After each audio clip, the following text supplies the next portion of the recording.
अरविंद केजरीवाल की गिरफ्तारी के बाद अलर्ट जारी कर दिया गया है। कल पूरी दिल्ली को अलर्ट पर रख दिया गया है। दिल्ली पुलिस अधिकारियों को दिशा निर्देश दिए जा चुके हैं और जो दिल्ली के तमाम आसपास के इलाके हैं उनको अलर्ट पर रखा गया है। एक तरफ जहां पर आम आदमी पार्टी प्रोटेस्ट की तैयारी कर रही है, बीजेपी दफ्तर का घेराव करेगी, जगह जगह ये प्रदर्शन नजर आएगा। देश भर में प्रदर्शन की बात आम आदमी पार्टी करती हुई नजर आ रही है। तो दिल्ली राजधानी ब्लॉक ना हो किसी भी तरीके से, दिल्ली पुलिस अधिकारियों को निर्देश दे दिए गए हैं, उनको अलर्ट पर रख दिया गया है। दिल्ली का जो ईडी मुख्यालय है उसकी सुरक्षा को और ज्यादा बढ़ा दिया गया है और कल के दिन पूरी दिल्ली को अलर्ट पर रखा जाएगा। ईडी मुख्यालय के आसपास फिलहाल धारा 144 पहले से ही लागू है और दिल्ली पुलिस अधिकारियों को खास दिशा निर्देश कल की तैयारियों को लेकर दे दिए गए हैं क्योंकि अरविंद केजरीवाल की गिरफ्तारी हो चुकी है। केशव आपके पास आते हुए, केशव लौटती हूं मैं आपके पास। केशव जरा मुझे ये बताइए कि अभी जो अपडेट दिया है यानी कि अलर्ट पर है, दूसरी तरफ मैंने आरएमएल की टीम को लेकर आपसे सवाल पूछा था, जरा उसका मुझे जवाब दे दीजिए। कितनी देर में उम्मीद की जाए कि टीम पहुंचेगी और अरविंद केजरीवाल कब मेडिकल होगा? कोई टाइम लिमिट तो रहेगी उसकी? अरविंद केजरीवाल की वो दिल्ली के ईडी मुख्यालय के लॉकअप में ही बीतने वाली है पूर्णिमा।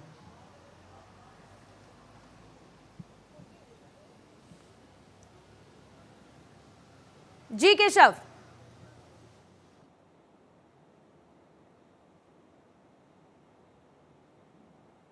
केशव मैं लौटती हूं आपके पास, एक बार फिर से आपको कनेक्ट करेंगे। और अक्षय, यही मेरा सवाल है क्योंकि एक तरफ जहां पर अभी टीम पहुंचने वाली है लेकिन आम आदमी पार्टी एक प्रेशर पॉलिटिक्स की शुरुआत कल से करने वाली है और ये शायद एक बड़ा मौका पॉलिटिकल लिहाज से रहेगा इंडिया अलायंस के लिए कि वो अपनी एकजुटता को और ज्यादा मजबूत तौर पर सड़कों पर दिखा सके, इस मुद्दे को सड़क तक ला सके और इस मुद्दे को एक आम आदमी से जोड़ने की कोशिश करे।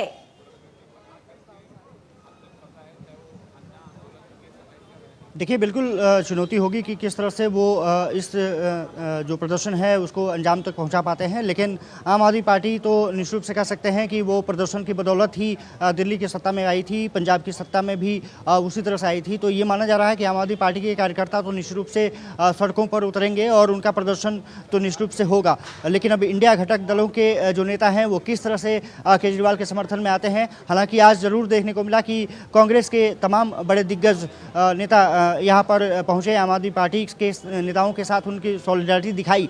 तो ये माना जा रहा है कि राहुल गांधी का जिस तरह से ट्वीट आया है, जिस तरह से तमिलनाडु के मंत्री का ट्वीट आया है, जिस तरह से तेजस्वी ने ट्वीट किया है, साफ तौर पर है कि एक्स पर पोस्ट तो जारी है लेकिन एकजुटता दिखाने का एक बड़ा मंच भी सामने आने जा रहा है, ऐसा लगता है। अब इंडिया घटक दल के लोग किस तरह से इस मौके को भुना पाते हैं ये भी दिलचस्प होगा, क्योंकि राजनीति में कहते हैं कि अगर मौके पर आपने चौका मारा तो उसका निश्चित रूप से जो परिणाम होता है वो आपके पक्ष में आ सकता है। लेकिन बीजेपी लगातार ये आरोप लगाती रही है हमेशा से कि अरविंद केजरीवाल और उनका जो सिंडिकेट है वो मनीष सिसोदिया हो, संजय सिंह हो, तमाम लोग शामिल रहे हैं और अरविंद केजरीवाल को अब जबकि ईडी द्वारा गिरफ्तार कर लिया गया है, बीजेपी ने एक तरफा हमला बोल दिया है आम आदमी पार्टी और इंडिया गठबंधन के घटक दलों पर। अब साफ तौर पर है कि जितना बीजेपी आक्रामक है उतनी ही क्या इंडिया घटक दल के लोग भी आक्रामक हो पाएंगे। लेकिन ये माना जा रहा है कि आने वाला जो लोकसभा चुनाव है वो निश्चित रूप से अब अपने चरम पर होगा। कुछ दिनों में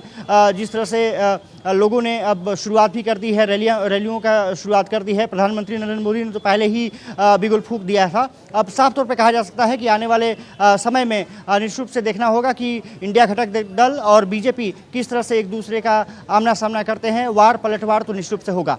बिल्कुल, मैं लौटती हूँ अक्षय आपके पास। देखिए, इसी बीच में एक और बड़ी खबर देते हुए कि थोड़ी ही देर में आम आदमी पार्टी करने वाली है प्रेस कॉन्फ्रेंस, यानी कि जैसा कि कहा कि आज की रात लंबी है और इस पूरी रात में कल सुबह तक रणनीति आम आदमी पार्टी बनाएगी कि किस तरीके से अरविंद केजरीवाल की गिरफ्तारी को लेकर आगे बढ़ना है। अब से थोड़ी ही देर में आम आदमी पार्टी एक तरफ जहां पर प्रेस कॉन्फ्रेंस करेगी तो अब से थोड़ी ही देर पहले राघव चड्ढा की तरफ से जो ट्वीट किया गया है वो ये लिखते हैं कि India is under an undeclared undeclared emergency. Our democracy stands critically endangered today. Arvind Kejriwal is the second democratically elected opposition CM to be arrested ahead of the upcoming elections. आने वाले चुनावों से पहले अरविंद केजरीवाल की गिरफ्तारी को लेकर राघव चड्ढा लिखते हैं कि हम किस तरफ आगे बढ़ रहे हैं और इस तरीके से जो संस्थाएं हैं उनका गलत इस्तेमाल होते हुए भारत ने कभी नहीं देखा है. This is the act of cowardice and a vicious plot to silence the strong opposition voices.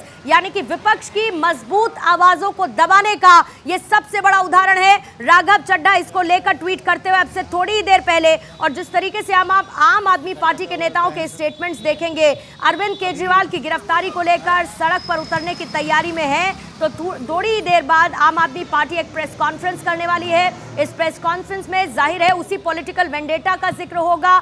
आम आदमी पार्टी के मुखिया यानी कि अरविंद केजरीवाल एक विचार है, एक आइडिया है और जेल से ही वो सरकार चलाएंगे, इस्तीफा नहीं देंगे. इन तमाम बातों का जिक्र आम आदमी पार्टी अपनी प्रेस कॉन्फ्रेंस में करती हुई नजर आने वाली है. आयुष, आपके पास आते हुए, क्योंकि अब तो सिर्फ राजनीति पर ही बात होगी. ईडी अपनी कार्रवाई करेगी, पीएमएलए कोर्ट में पेशी होगी, अरविंद केजरीवाल की रिमांड मिलेगी, कितने दिन की वो एक अलग लीगल मैटर हो जाता है. लेकिन अब पूरा मामला राजनीति के इर्द गिर्द घूमता हुआ नजर आ रहा है और जो आम आदमी पार्टी के ट्वीट्स हैं वो इसे अनडिक्लेयर्ड इमरजेंसी बता रहे हैं. यानी ये तुलना क्या हो रही है इंदिरा गांधी के जमाने की?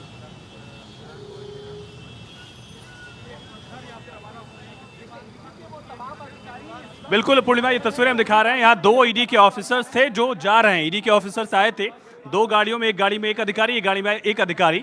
ये दोनों ऑफिसर्स यहाँ से वापस गए हैं. ये लगभग 40 मिनट पहले यहाँ पर आए थे और जब अरविंद केजरीवाल को यहाँ लाया जा रहा था उससे पहले ही पहुंचे थे. उसके बाद पुलिस की टीम पहुंची, अब ये वापस जा रहे हैं. पूर्णिमा, अगर आप अपना सवाल दोहरा दें, क्योंकि मैं उस वक्त फॉलो कर रहा था अधिकारियों को, अगर आप एक बार फिर से सवाल दोहरा दें. आयुष, मैं बात कर रही हूं कि अब सारा का सारा मुद्दा राजनीति के इर्द गिर्द घूमता हुआ नजर आ रहा है. अनडिक्लेयर्ड इमरजेंसी, आम आदमी पार्टी के नेता इसको बता रहे हैं.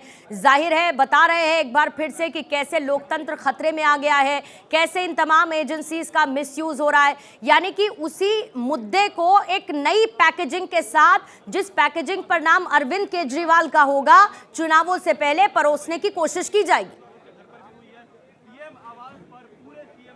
बिल्कुल, उसे राजनीतिक रूप देने का पूरा प्रयास किया जा रहा है और यही कोशिश की गई थी हेमंत सोरेन के मुद्दे पर भी, लेकिन वो मुद्दा कामयाब नहीं हुआ. एक किसी का ट्वीट में देख रहा था पूर्णिमा, भी शायरी ट्वीट किया उन्होंने कि रात इतनी मतवाली है तो सुबह का आलम क्या होगा. आप सोचिए कि जिस तरह से मनीष सिसोदिया को पिछले 2 सालों से जमानत नहीं मिल पाई है, सत्येंद्र जैन को लगातार जेल में ही रहना पड़ रहा है, तमाम कोशिशें कर ली गई. संजय सिंह चुनौती दिया करते थे कि मुझे गिरफ्तार कर लीजिए, गिरफ्तार करके दिखाए टीम, उसके बावजूद उनको जमानत नहीं मिल पा रही है और मेडिकल रीजंस की वजह से जो भी उन लोगों को बाहर आने का रास्ता मिला हो, लेकिन उसके बाद हाई कोर्ट ने फिर से सरेंडर करने का आदेश भी दिया. सबसे बड़ा सवाल है कि अगर इतने पाक साफ थे तो फिर कोर्ट से जमानत क्यों नहीं मिल रही है, चाहे वो हेमंत सोरेन हो, चाहे वो मनीष सिसोदिया हो, चाहे सत्येंद्र जैन हो.